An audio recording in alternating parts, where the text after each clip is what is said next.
Revue de presse des quotidiens ivoiriens, mardi 23 septembre 2025. L'actualité de ce mardi a été marquée par une forte concentration sur la scène politique à l'approche de la présidentielle 2025, tandis que les questions économiques et de sécurité maintiennent une présence notable dans les colonnes des journaux.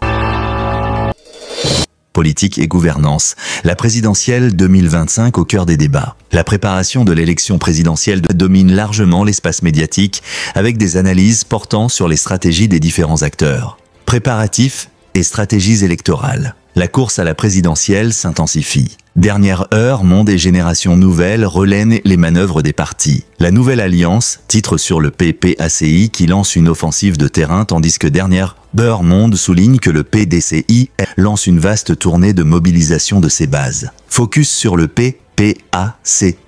Le parti de Laurent Gbagbo fait l'objet d'analyses contrastées. L'expression s'interroge sur les illusions perdues du PPACI et décrit la méthode Gbagbo pour le retour à la démocratie. Thème de la réconciliation nationale. Dans ce contexte préélectoral, le thème de l'apaisement reste présent. Le patriote met en avant Ouattara, la force du pardon et de la paix, évoquant également le rôle de l'ambassadeur ivoirien en France, Monsieur Le Dantec, dans ce processus. Panorama des personnalités.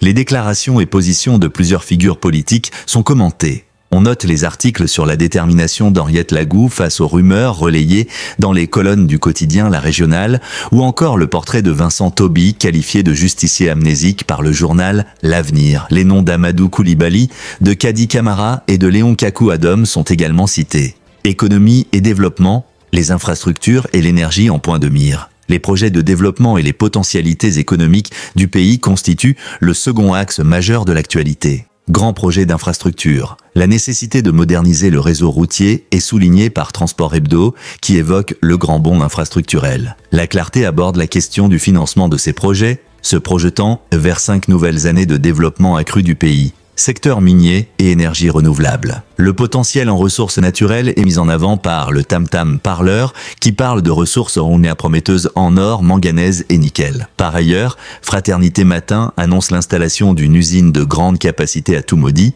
et l'ouverture d'une usine de production de panneaux solaires dans le centre du pays, marquant un virage vers les énergies vertes. Société et sécurité, cybercriminalité et santé publique, menaces cybernétiques. Dernière Heure Monde alerte sur un autre scandale international qui accable la Côte d'Ivoire, pointant du doigt des cybercriminels ivoiriens qui feraient néanmoins des ravages au Québec. Affaire judiciaire. L'Inter fait état d'une affaire impliquant Lida Kouassi et Koné Boubacar. Santé des citoyens, le journal La Retraite Active consacre ses colonnes à des sujets de santé publique avec des articles sur la prévention du décollement de la rétine et le traitement de la prostate. Sport. L'actualité footballistique. Comme souvent, le sport se concentre sur le football. Supersport consacre sa une au duel Dembélé ou Yamal, l'heure de vérité et dresse bilan des compétitions interclubs. En résumé, l'agenda politique en vue de la présidentielle 2025 structure l'essentiel de l'actualité de ce 23 septembre, sans pour autant éclipser les questions relatives au développement économique et aux défis de sécurité contemporains que représente la cybercriminalité.